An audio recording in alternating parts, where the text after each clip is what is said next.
Salut à tous. Aujourd'hui, on va parler d'un biais cognitif, d'un effet qui est très très important, qui gouverne nos vies. Cet effet-là, ça gouverne nos vies, mais on ne s'en rend pas compte. Ça gouverne tout ce qui nous entoure. Et l'effet-là, c'est le suivant. Ça s'appelle l'effet Mathieu. L'effet Mathieu. C'est comme si je prenais deux individus. Je prends John, qui est né aux États-Unis, et je prends Malik, qui est né on va dire quoi? On va dire il est né en Afghanistan, en Syrie. Lequel de ces deux a si je vous disais de parier, vous devez parier votre vie sur lequel de ces deux-là a le plus de chances d'accumuler 1 million de dollars. Si je vous demande, vous devez parier. Est-ce que vous pariez sur John, qui est né à Beverly Hills et qui a des parents avocats, ou bien Malik, qui est né dans un pays en guerre et qui est orphelin? Lequel des deux est plus susceptible de gagner 1 million de dollars dans le futur? Vous allez tous parier sur John. Pourquoi? Parce qu'il est né avec des avantages. Il est né avec des parents qui sont avocats. Et il vit à Beverly Hills. Ça veut dire que ses parents sont aisés. Alors que l'autre, il vit dans un pays en guerre, instabilité. Et il n'a pas de parents quand il est né. Ça veut dire qu'il n'a pas une bonne base sur laquelle se reposer pour réussir dans la vie. L'effet Mathieu, c'est le fait que ceux qui ont des avantages vont accumuler beaucoup plus d'avantages. Et ceux qui ont des désavantages auront tendance à accumuler aussi beaucoup de désavantages. Si tu es né sans parents, dans un pays en guerre, pauvre, tu n'as rien, tu vas peut-être tomber malade. Si tu tombes malade, tu ne vas pas forcément pouvoir te soigner. Imaginons qu'il a une infection à la jambe. Il ne pourra pas se soigner. Peut-être qu'on va lui amputer la jambe. Là, il est handicapé moteur. Il ne peut plus marcher correctement. Il va falloir énormément de moyens pour lui construire une prothèse. Mais il n'est pas forcément au bon endroit pour ça. Il n'a pas les moyens pour se payer ça. Donc, il ne pourra pas travailler. Et s'il ne peut pas travailler, ça va amener d'autres problèmes. Il va peut-être tomber dans la violence, dans l'alcool, dans les substances addictives. S'il tombe dans les substances addictives, il ne pourra pas forcément s'en sortir. Et ainsi de suite, et il va mourir un jour. C'est comme les enfants qui naissent dans les barrios ou dans les favelas.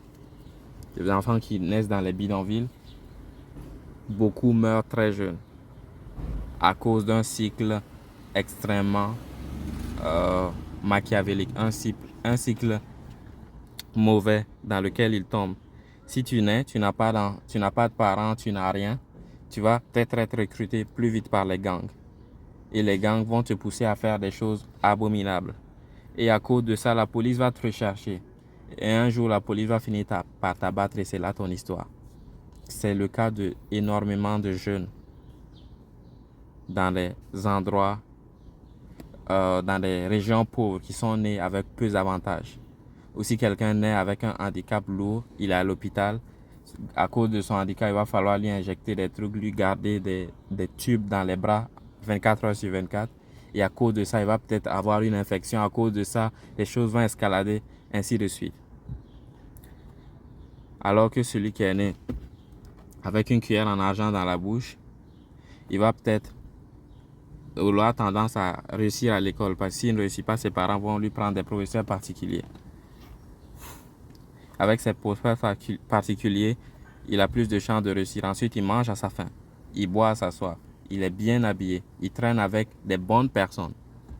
Des gens instruits, des gens éduqués, des gens qui ont des millions de dollars, des gens qui ont réussi leur vie, les gens qui sont en chemin de réussir leur vie, des gens qui font tout ce qui est nécessaire pour réussir leur vie, des gens qui vont les soutenir lorsqu'ils sont en bas.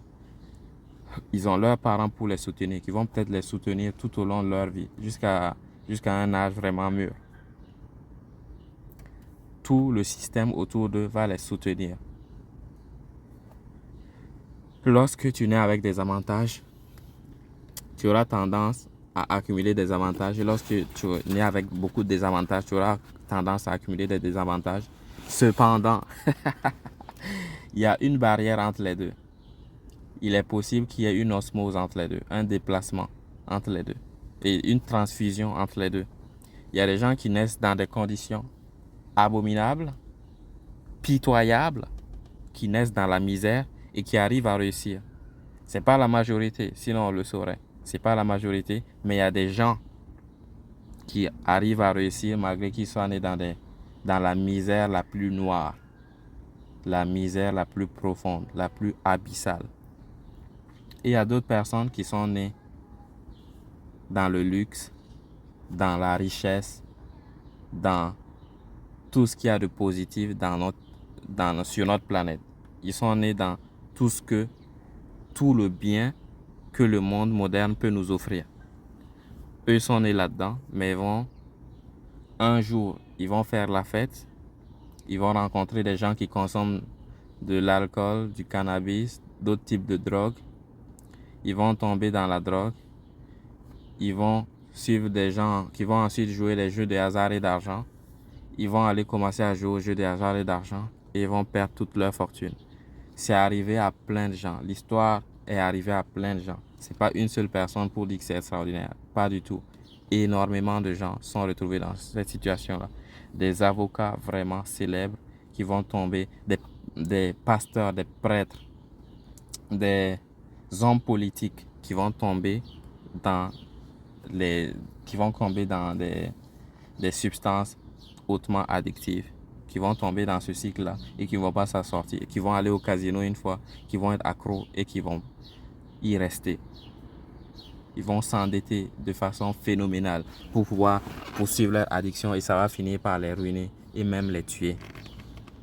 Il y a les deux situations. Des gens qui naissent bien, qui finissent mal, des gens qui naissent mal, qui finissent bien.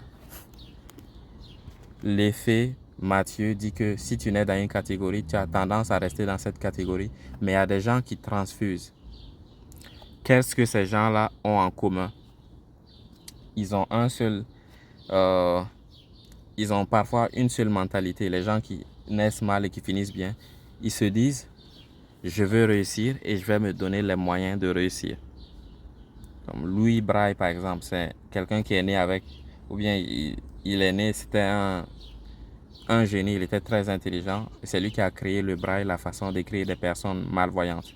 Avant ça, il n'y avait rien. Si tu es malvoyant, tu dois avoir un scribe ou un comptable, un lecteur, quelqu'un qui va te lire ton courrier, qui va te lire tout. Mais grâce à lui, braille, il a inventé un système d'écriture pour que les personnes malvoyantes puissent lire leur courrier eux-mêmes, puissent lire des choses eux-mêmes. Le sens des formes, c'est une façon qui permet aux personnes avec un handicap visuel léger ou sévère de se déplacer. Ils peuvent se déplacer, ils peuvent aller à des endroits sans qu'on les accompagne. Parce qu'ils ont une façon d'écolocation, une méthode d'écolocation qui permet de distinguer leur environnement sans forcément le voir. Ça, c'est extraordinaire. Quand je l'ai appris, je me disais, mais comment c'est possible? Comment tu peux voir sans voir? Mais oui, ils peuvent percevoir leur environnement sans utiliser la vue. C'est exceptionnel, c'est extraordinaire. Moi, je trouve que lui, Braille, il a fait une révolution avec son invention, avec sa découverte, avec son système d'écriture. Bien sûr, il a évolué aussi avec le temps, mais c'est extraordinaire de pouvoir écrire. Maintenant, c'est ça en informatique. Des personnes malvoyantes ou aveugles peuvent utiliser des téléphones cellulaires. Ils ont des Discord, ils ont des chats, ils font tout ce que quelqu'un avec des yeux peut faire. Ils peuvent coder, ils peuvent être des hackers. C'est extraordinaire. Des personnes aveugles peuvent coder, peuvent être des hackers. C'est quand même extraordinaire. Et ces gens-là, ils se donnent les moyens de réussir. Ils disent, bon, j'ai pas la vue, qu'est-ce que je peux faire? Je peux inventer une façon de pouvoir avoir accès à tout ce qui est écrit. Lui, Braille, lui, il a fait ça. Les personnes malentendantes, ils ont créé un système qui permet de communiquer avec des gestes. Même les personnes qui ne voient pas et qui n'entendent pas ont une façon de communiquer avec le toucher. C'est extraordinaire, les amis. C'est extraordinaire. Comme je parlais du sport, je dis, il y a des gens parfois qui ont des accidents. Il y a une patineuse de vitesse qui va avoir un accident où elle va avoir une lésion sévère au niveau de la colonne vertébrale, au niveau du cou.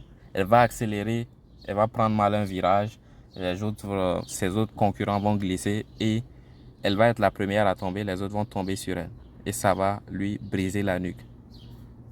Elle va se retrouver en soins intensifs à l'hôpital pendant des années jusqu'à ce qu'elle réapprenne à marcher.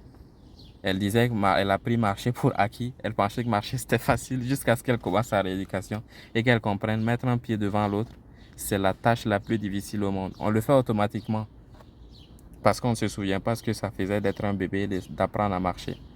Mais c'est très très ardu. Mais elle a réussi. Tous les jours, elle se donnait les moyens. Elle va faire des exercices de essayer de bouger ses jambes, essayer de bouger ses jambes, essayer de bouger ses jambes, essayer d'avancer, essayer d'avancer, essayer de bouger ses bras, se déplacer dans l'espace. En ce moment, elle fait encore du patinage. Bien sûr, elle ne fait plus de la compétition. Elle n'a plus le niveau pour aller aux Jeux Olympiques, mais elle fait toujours du patinage. Elle peut marcher aujourd'hui, elle peut courir.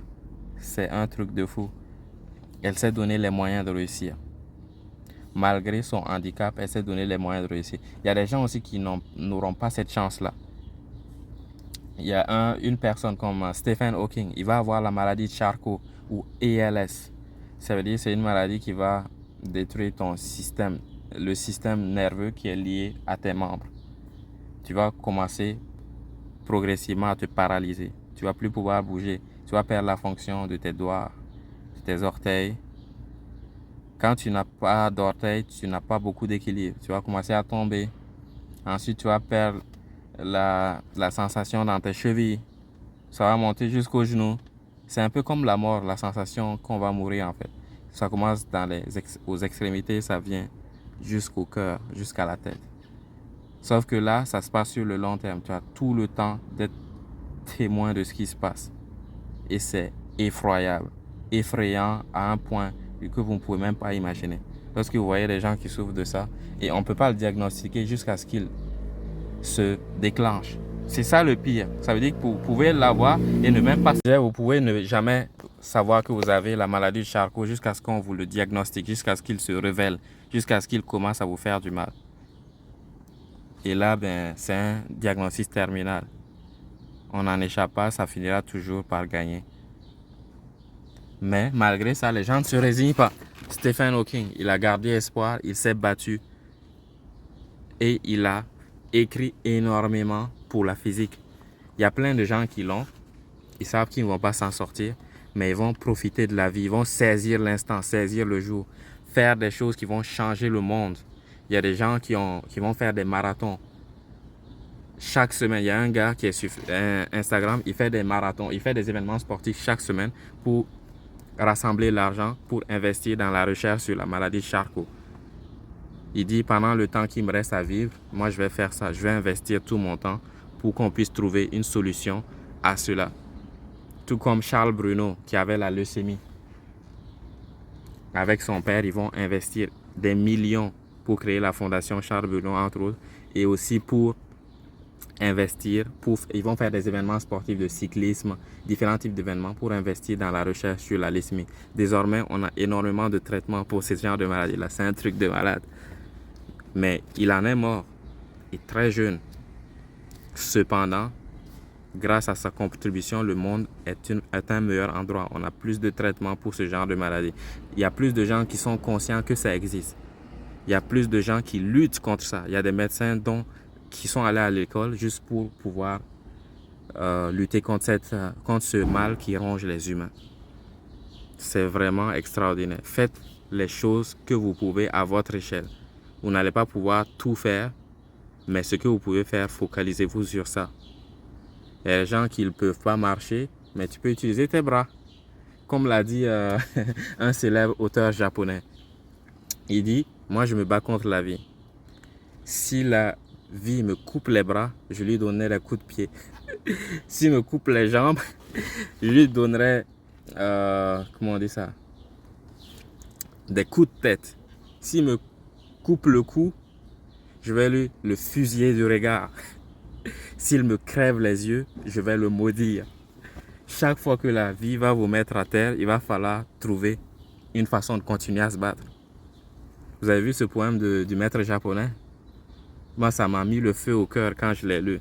Si la vie me coupe les jambes, je vais lui donner des coups de poing. S'il me coupe les bras, je vais lui donner des coups de tête. S'il me coupe la tête, je vais le fusiller du regard. S'il me crève les yeux, je vais le maudire dans mon cœur.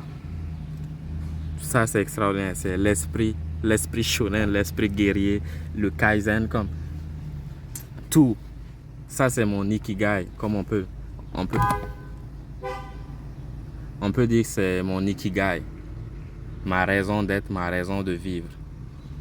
Ma raison de survivre, ma raison de penser. L'ikigai.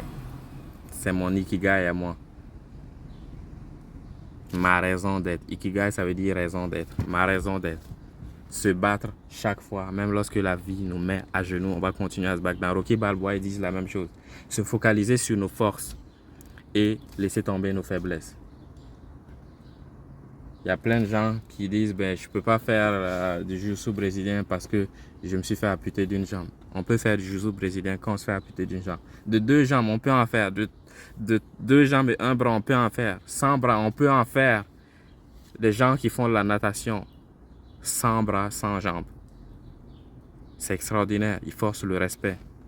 Avec 1 bras ou avec 1 jambe, peu importe notre handicap, il y a un sport qu'on peut pratiquer. On ne va pas forcément sauter en parachute, faire du wingsuit ou quoi d'autre, faire du canoë si on n'a pas de bras. Mais il y a des sports qu'on peut faire. On peut faire l'activité. Il y a des gens qui disent je suis trop gros maintenant, je fais 140 kg, 150 kg, comment je vais m'en sortir? Tu peux t'en sortir si tu focalises sur ce que tu peux contrôler. On va faire les élévations de bras, comme ça. Devant, derrière, gauche, droite, en cercle à gauche, en cercle à droite, 1, 2, droit, on tire, on pousse, on tire, on pousse. On peut faire des choses comme ça. On peut acheter des élastiques, tirer entre les 2 mains, 1, 2, 3, 4, soulever, baisser. On peut faire nos jambes, les flutter kicks. Soulève le bras et soulève la jambe, pose la jambe, soulève la jambe, pose la jambe. On fait l'autre pied, on fait le coup, on entraîne le coup. Je peux pas, on entraîne le coup. 1, 2, 3, 4. 1, 2, 3, 4. 1, 2, 3, 4. Avec le coup, il ne faut pas faire des mouvements, des gestes violents, sinon ça va générer des commotions cérébrales. Mais si on va doucement, on peut entraîner notre coup. Lorsqu'il n'y a pas de moyen, on va trouver un moyen, on va créer un moyen. Lui, Braille, il a créé un moyen. Celui qui a créé lui, Braille, il a créé un moyen de lire alors qu'il ne voyait pas. Celui qui a inventé le système d'écriture, de communication pour les personnes muettes. Il a créé un moyen de communiquer avec les autres. Avant, ça n'existait pas. Si tu es muet, tu es muet. Tu ne pourras pas transmettre tes idées aussi avec autant de profondeur que quelqu'un qui a la parole. Sauf que maintenant, c'est tellement développé, on peut tout penser grâce à ce système-là. On peut tout transmettre. Lorsque, si la personne est obèse de façon morbide, il y a plein de façons qu'on peut utiliser. Il y a plein de méthodes à utiliser pour perdre du poids. On peut aller à la piscine, par exemple. On peut pas courir, on peut nager parce qu'on va naturellement flotter dans l'eau.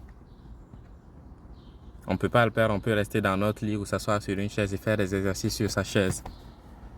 On ne peut pas faire ça c'est parfois fatigant. On peut entraîner notre cou, bouger la tête à gauche, droite. Comme j'ai dit, ça n'a pas besoin d'être long ou fastidieux, ni intense. Il faut faire quelque chose de très léger. L'effet Mathieu dit que ceux qui ont des avantages auront tendance à avoir plus d'avantages. Comme je vous parlais de l'effet halo. Si tu es beau, les gens vont t'attribuer des intentions positives et ils vont te donner des cadeaux, vouloir être tes amis, te donner plus d'opportunités que si tu es conventionnellement pas beau selon les standards de beauté actuels. Tu auras moins d'opportunités. Ce n'est pas forcément conscient, mais c'est comme ça. C'est pas forcément dit, mais c'est comme ça. Et on peut échapper à ce biais-là en étant conscient et en faisant de notre mieux. Comme fait Alexander Emelianenko, lorsque vous voyez son mugshot, ça veut dire la photo qu'il a prise lorsque la police l'a arrêté. Juste à le voir, tu ne sais pas ce qu'il a fait, mais il est forcément coupable. À ce point-là. Tu sais même pas ce qu'il a fait, tu l'as jamais vu. Peut-être qu'il n'est pas le coupable, mais tu te dis non, non, non, non. Il l'a fait. Je sais pas ce qu'il a fait, mais il l'a fait. On peut se couper les cheveux. Si on est chauve, on peut se raser la tête. Si on perd des cheveux, on peut couper tous nos cheveux. On peut bien se faire, on peut bien s'habiller. Des vêtements propres. C'est pas obligé, on n'est pas obligé d'avoir des chaînes en or, mais on peut avoir l'essentiel. On se focalise sur l'essentiel. Ne pas trop puer, prendre des douches régulières, mettre du déodorant. Si on n'a pas de déodorant, on peut utiliser un peu de savon pour le mettre sous nos aisselles. Se brosser les dents. Si on n'a pas de dentifrice, on peut utiliser du sel ou du bicarbonate. On peut toujours trouver une façon de s'en sortir. Et ceux qui pensent de cette façon-là, c'est eux qui s'en sortent. Ceux qui pensent qu'il y a un moyen de s'en sortir auront plus tendance à s'en sortir que ceux qui pensent qu'il n'y a pas d'espoir. Peut-être qu'il n'y a pas d'espoir, c'est peut-être vrai. Comme ceux qui ont la maladie de Charcot. Pour le moment, il n'y a pas de traitement efficace. Il n'y a pas de traitement efficace, mais s'ils se disent qu'il n'y aura pas d'espoir, ils vont baisser les bras et ils ne vont rien faire. C'est tout pour aujourd'hui, c'est Abba the First.